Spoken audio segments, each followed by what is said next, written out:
Hi, everyone, and welcome to another episode of AZ Drone Talk. My name is Greg Reverdio, And I'm Rich Charpentier. Thanks for stopping by. and today we are talking about a topic that is very in season, I should say, not to make a bad joke. Yeah. But we're going to be talking about allergy medication. Rich, well, first up, let me say this. We live in an area of the country that is always on the map for allergy season. We get a lot of trees and things that are blooming in the spring, and that creates a lot of issues for people like Rich, and unfortunately are allergic to a lot of these pollens and everything. So, Rich, how do you deal with this? What do you? So first of all, I've got a stupid autoimmune disorder that makes me hyper allergic to stuff. So I'm kind of on an extreme. But right now during this season, it has been crushing me. So I've been doing both Zyrtec and Benadryl when necessary. And the Benadryl knocks me down. It puts me out. So if I'm having a bad allergy day and I know that I'm gonna need some extra Benadryl for the day just to make it through the day, I'm not flying. I'm absolutely not flying because it's very perceptible for me. I'm incredibly drowsy. It really knocks me down, kind of makes it hard to work. And the last thing that I want to do is be flying the drone around when I'm not super responsive, when I'm not paying close attention because I'm taking a stupid medication because of the spring. It's not ideal. No, it's not. And let's actually talk about the FAA and what the FAA recommends or what the FAA mandates that you do if you are flying with medication that's going to make you drowsy. If you look in Part 107, it talks about medication and it says that you should not be taking anything that is going to affect your performance. And I pulled up the list from the FAA. Actually, I couldn't find the FAA website direct list, but I'll put this page, which I trust has great information in it.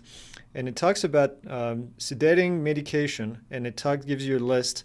And Benadryl, which is the one that you take, is on this list, and Zyrtec is also on this list. And it basically says that these are not acceptable. You should not be flying if you are using any of this medication. Now, drone pilots do not require a medical certificate. You are your own medical certificate. You decide if you are in shape to fly or not. For manned aircraft pilots, they have to have a medical certificate, and taking this kind of medication would actually void their medical certificate. So if anything happens, then the liability is on them. The same thing happens with drone pilots. So be careful what you take. If it says on the box that it's going to make you drowsy, then you should not be taking that medication. So in your case, really smart choice not to fly. Well, and so a couple weeks ago, if you've been following along with this channel, you know I ran up to Lake Powell for a bit. You can't fly over Lake Powell because it is a national park.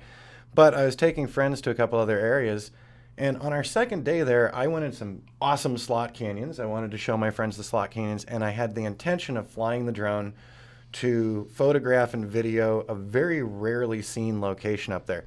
Unfortunately, my brain didn't register when we headed up for the trip that the name of the road I was going on was Cottonwood Canyon Road. You want to talk about one of my really bad allergens? Cottonwood season kicks the tar out of me. So 15 minutes into the canyon, I was having a miserable time. I had to take some allergy medication. So number one, even before I took the allergy medication, I was in a bad state. And I knew right then and there, even though I was carrying the drone in on my backpack, that the drone was not going up today. And that's you being responsible for yourself. So before I even took the allergy medication, I already knew this is not a day I'm flying because I'm having an adverse reaction to something.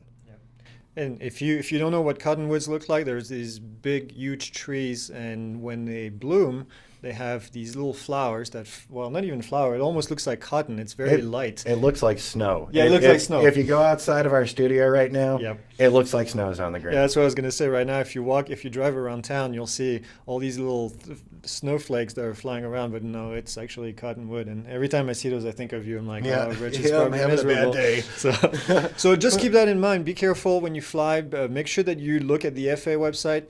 There's a list of approved medication and non-approved medication of what you can and cannot take. It's very generic. It's going to give you a lot of really good information. So I'll put a link when in the description so that you can take a look at this. Yeah, and I'd say so. Not only allergy season, if you're feeling impaired in any way, so maybe it's not allergies, maybe it's the flu, tonsillitis, whatever, all of these things do affect our awareness. So it's not just the medication side. If you're not feeling well for a day, you can fly tomorrow. So go ahead and let yourself recuperate and then fly smart on the days that you're feeling awesome and you can actually enjoy the flight. Agreed. Yeah. We'll see you guys on the next episode. All right. Fly safe.